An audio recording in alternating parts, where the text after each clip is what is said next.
The question we're facing today is, should we leave Afghanistan? I think the answer is very clear, and it's not complicated. Of course we should, as soon as we can. This suggests that we can leave by the end of the year. If we don't, we'll be there for another decade, would be my prediction.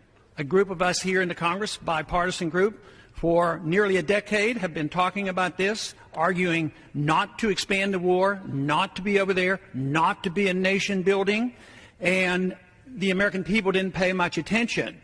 Now they are. The large majority of the American people now say it's time to get out of Afghanistan. It's a fruitless venture.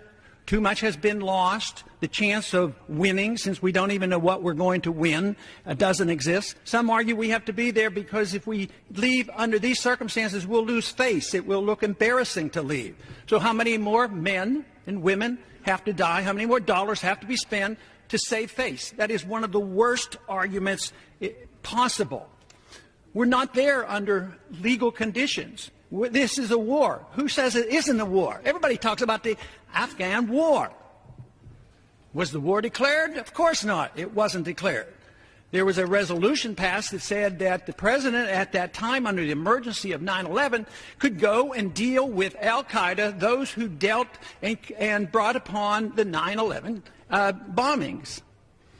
But al-Qaeda is not there anymore. So we're fighting the Taliban. The Taliban used to be our allies at one time when the Soviets were there. Taliban wants, their main goal is to keep foreign occupationers out. This is not a war against al-Qaeda. If anything, it gives the incentive for al-Qaeda to grow in numbers rather than dealing with them. All empires end for fiscal reasons because they spread themselves too far around the world, and that's what we're facing. We're in the midst of a military conflict that's contributing to this inevitable crisis, and it's financial. And you'd think there'd be a message in the fact of how did the Soviets come down?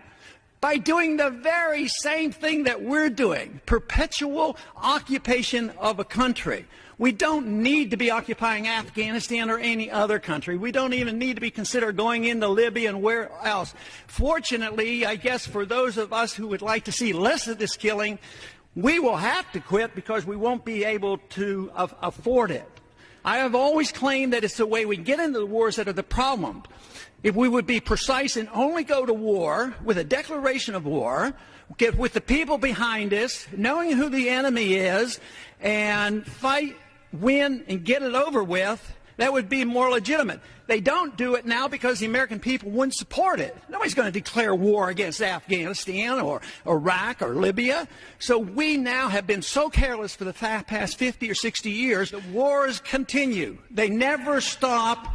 And yet we are going to be completely brought down to our knees. We can't change Afghanistan. People who are bragging about these changes, you know, even if you could, you're not supposed to. You don't have the moral authority. You don't have the constitutional authority. So I would say, but this needs to be done. And a message needs to be sent.